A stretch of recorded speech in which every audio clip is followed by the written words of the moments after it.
Saludo a toda mi gente. Gracias por estar conmigo en este momento. Mire, quiero continuar con el tema que ya subí a las redes, ¿verdad? A YouTube. Y se trata, yo hago eso porque la Biblia no lo dice. Segunda parte.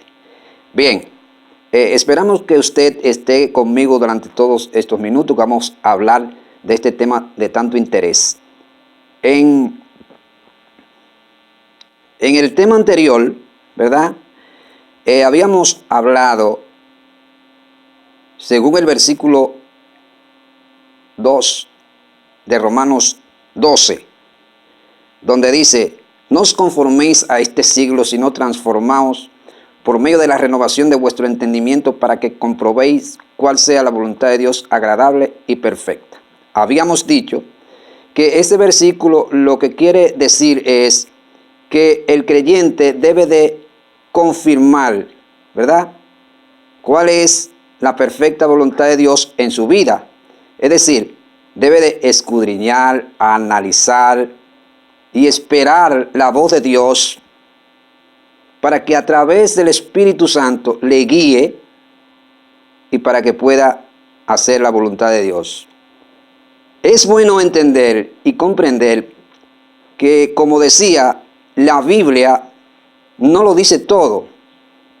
Hay cosas que la Biblia no lo dice, pero que el creyente, por prudencia, por destreza, por temor a Dios, no lo hace, debido a que, de lo contrario, entonces las demás personas podrían hablar en mal del Evangelio. Además de que, en cierto sentido, puede afearlo, como decía. O sea que, en este sentido, no debe de enfocarte solamente en lo que te dice tu pastor, el líder, el maestro, el evangelista. Sí, entiendo que lo que me dice el evangelista, lo que me dice el pastor, lo que le estoy diciendo yo ahora mismo a través de este video, está en la Biblia, pero yo tengo que confirmar, usted ve, confirmar si lo que me está diciendo el predicador, el pastor, es real. Entonces, partiendo desde ahí, yo voy a seguir los pasos hacia una meta final. O sea, no voy a vivir de una vida incierta. No voy a vivir una aventura, ¿verdad? El apóstol Pablo dijo, miren, yo no peleo como quien golpea el aire, sino que pongo mi cuerpo en plena certidumbre de fe hasta llegar a ser semejante a él en su muerte. Entonces, ¿cuál es uno de los principales problemas que afrenta el creyente de hoy? El grave problema de vivir en la fe hoy día consiste en la furia y la persecución que tienen los creyentes a través del sistema de este mundo, que realmente está totalmente controlado por el mundo de las tinieblas y los demonios que se mueven en los aires. Por eso el apóstol Pablo dijo a los efesios, miren, nuestra lucha no es contra sangre y carne, sino contra principados, potestades, contra los gobernadores de la tiniebla que se mueven en las regiones celestes de maldad. O sea que, partiendo desde esa perspectiva, amigo, hermana, usted vive una guerra de manera continua. Pero qué bueno que en medio de esa guerra nosotros no estamos solos. Dios está con nosotros y ha prometido estar siempre con nosotros. Vamos a ver qué nos dicen algunos versículos con relación a lo que le estoy diciendo. Dice, en San Juan, el apóstol Juan dijo, estas cosas he hablado para que en mí tengáis paz. En el mundo tendréis aflicción, pero confía, yo he vencido al mundo. Anteriormente decíamos, según Romanos capítulo 12, versículo 2, que no nos conformemos a ese mundo, que significa siglo. La palabra que emplea el apóstol es siglo, que es también mundo. Es decir, el sistema de cosas que viven y se mueven en el mundo. O sea, un sistema un sistema totalmente estructurado, ¿verdad? Formado y sistemático que nos envuelve en un círculo vicioso que muchas veces se convierte en ciertos hábitos que de una manera u otra podrían alejar al creyente de la oración, de visitar a la iglesia, de leer la palabra, de congregarse, de confraternizar. Entonces son algunos factores que influyen en la vida del creyente de manera significativa, que de una manera u otra están ligados al sistema que gobierna este mundo. Por eso es que si yo estoy en la iglesia y yo veo que mis amistades me van a alejar del propósito de Dios, yo tengo que ponerle un alto a eso. Claro, no es que voy a ser enemigo de ellos, ¿verdad? Sino que debo tener un equilibrio, ¿verdad? Para yo balancearme en ese ambiente donde me voy desplazando, que realmente es contraria siempre a la voluntad de Dios. Eso hay que tenerlo muy pendiente. En Primera de Juan, o en Santiago 4, dice, Santiago 4:4, oh almas adúlteras, ¿no sabéis que la amistad del mundo es enemistad contra Dios? Cualquiera pues que quiera ser amigo del mundo se constituye enemigo de Dios. Fíjense lo que dice el apóstol, oh almas adúlteras. ¿No sabéis que la amistad del mundo es enemistad contra Dios? Todo aquel que quiera ser amigo del mundo se constituye enemigo de Dios. Cuando dice almas adúlteras, esto emplea y nos mete en la imaginación de un círculo donde aparece un individuo que, para acomodar su vida, ¿verdad?, y para vivir un evangelio en cierto sentido sin sacrificio y sin sangre, entonces emplea ciertos modos, en estos términos, liviano, es decir, que la persona no se sacrifica por amor a Dios. Nosotros debemos entregarnos a Dios por completo. Amén.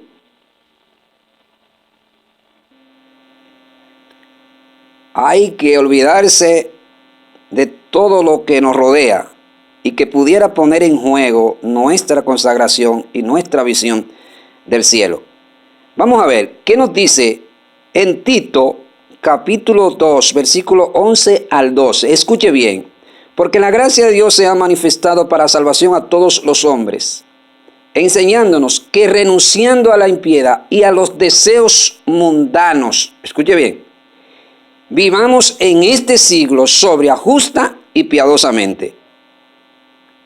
Vea bien claro y detenido lo que el escritor está diciendo. El apóstol Pablo le escribe a Tito y le dice que la gracia de Dios en Cristo se ha manifestado para salvación a todos los hombres, enseñándonos, o sea, una enseñanza, doctrina, corrección. Hay pastores que dicen, bueno, no me doctrine la iglesia, no me toque algunos puntos, que eso me toca a mí. Esto es un grave error, porque la escritura es en su gran mayoría toda enseñanza, doctrina, corrección. Es una forma que Dios utiliza para disciplinarnos, instruirnos y educarnos en la fe. Entonces, en tal sentido, creo que la misma debe de ser de manera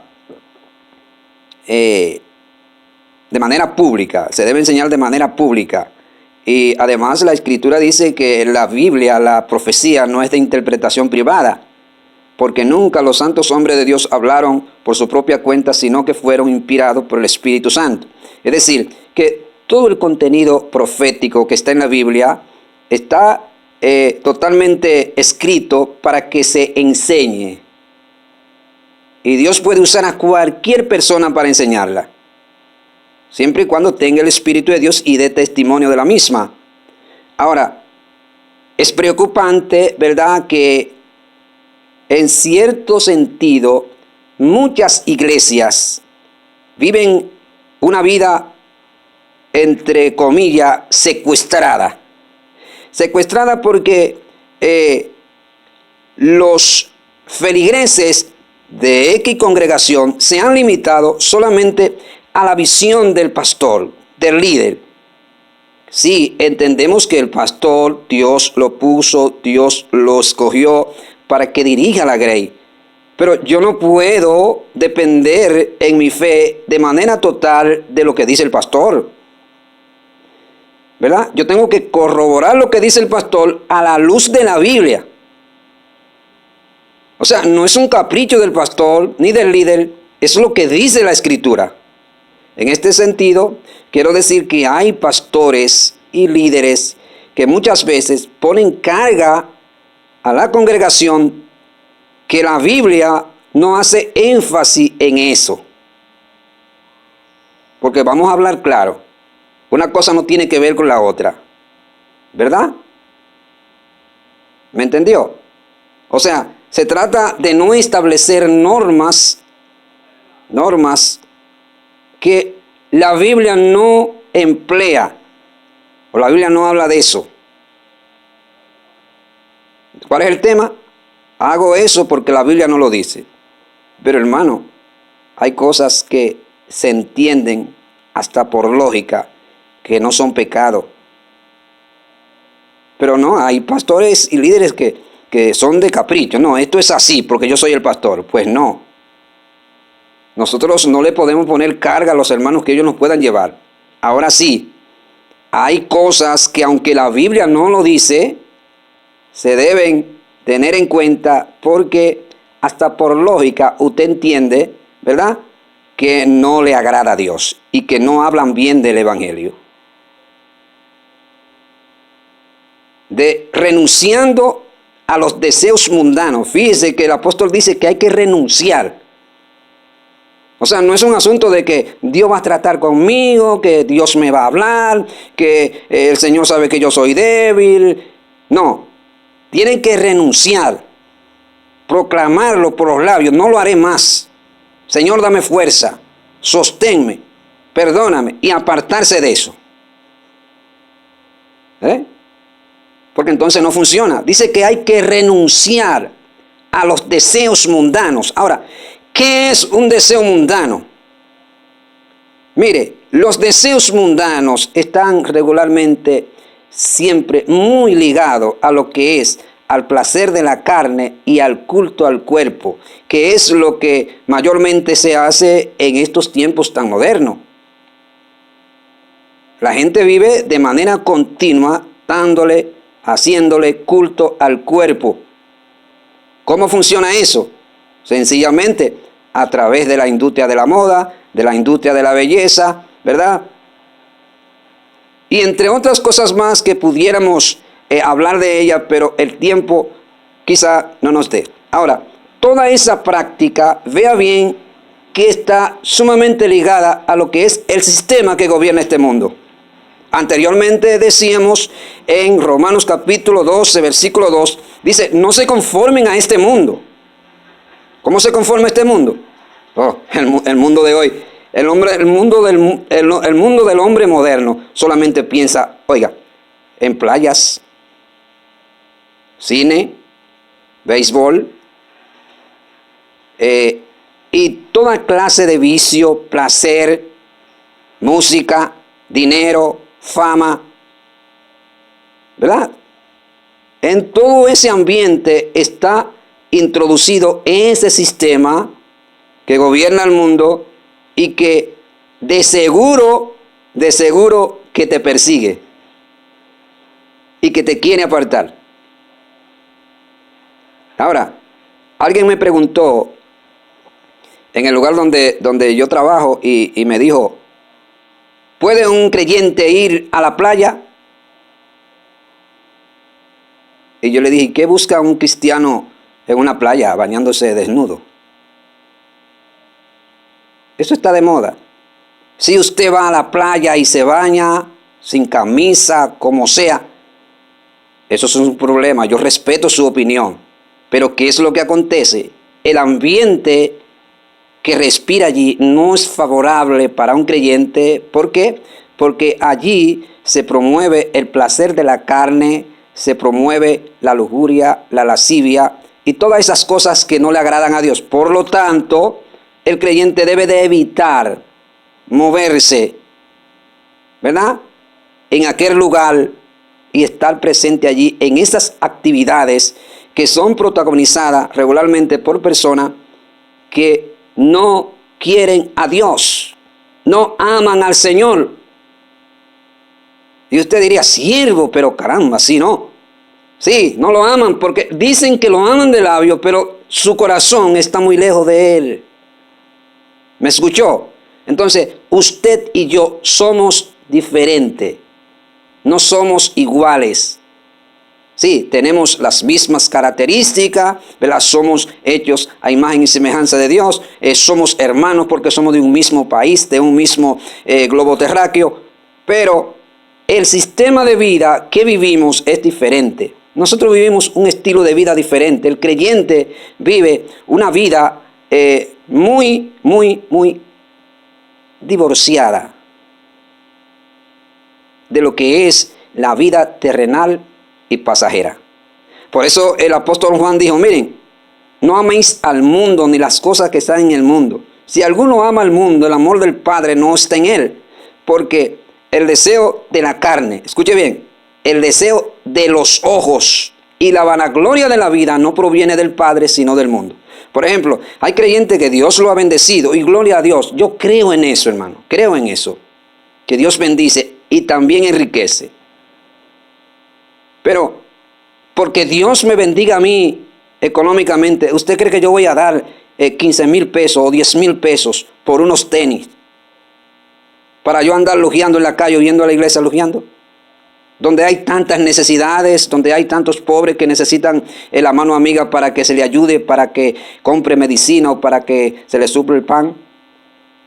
¿Ese es el evangelio que Dios quiere que nosotros vivamos? O las damas, una dama que gaste $300 en un maquillaje donde hay tantas necesidades en la iglesia.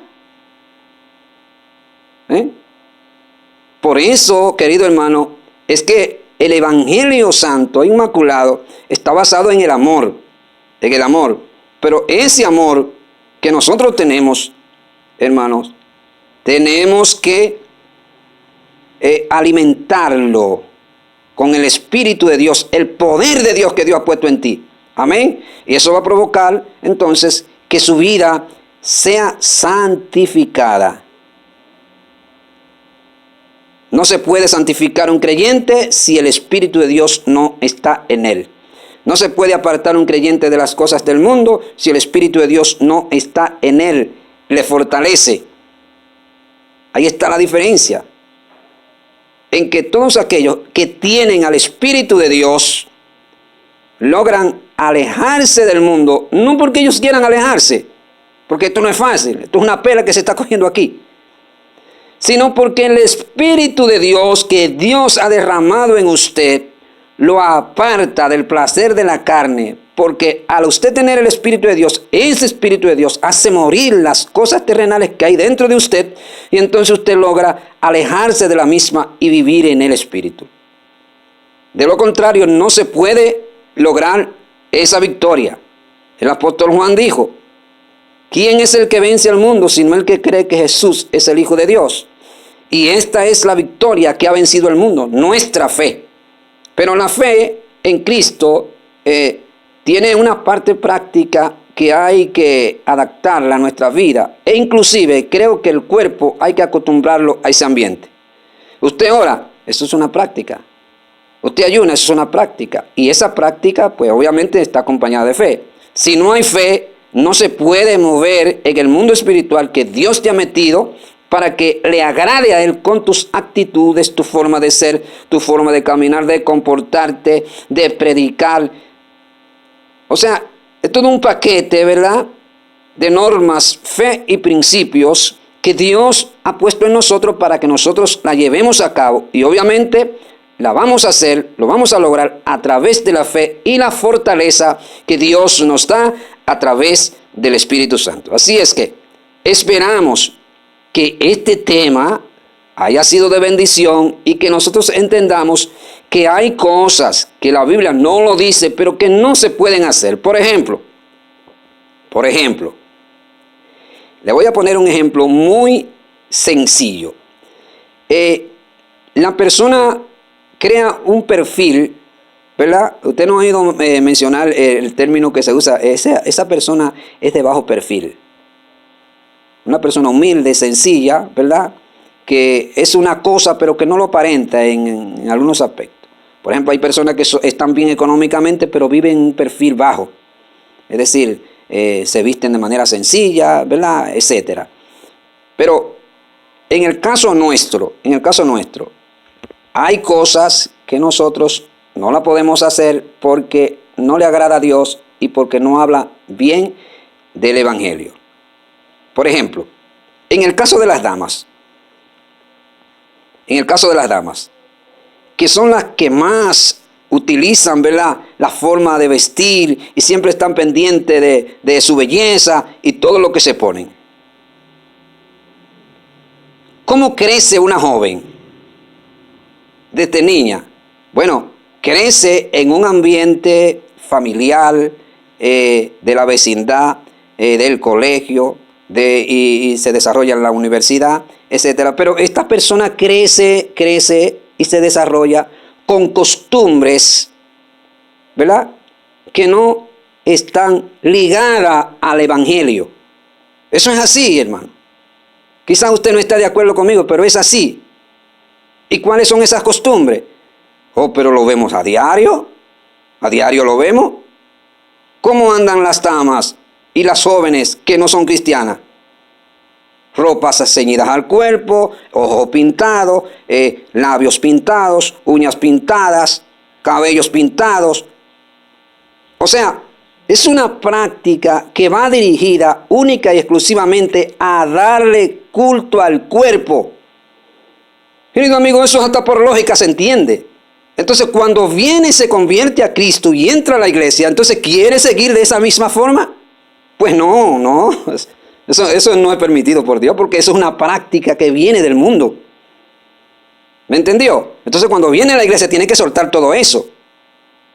Se lo aconsejo y en el amor de Dios, si usted se convirtió a Cristo, tiene que cambiar. Suelte todo eso. Pinturas, todo eso. Culto al cuerpo, ropa ceñida al cuerpo. Suelte todo eso, que eso son cosas de la carne. Señores, entonces, en ese sentido, quiero decir que para muchos eso no es pecado, porque quizás hay algunas partes de esas cosas que mencioné que no lo dice la Biblia, pero están ligados a la vanidad. ¿Sí o no? Ligada a la vanidad. Entonces, y la vanidad es pecado. Vamos a dejarlos hasta ahí. Gracias por estar conmigo. Una vez más, espero que sea de bendición. Quiero decirle que después de ver este video, suscríbase a mi canal y denle like y deje sus comentarios. Así que Dios les bendiga.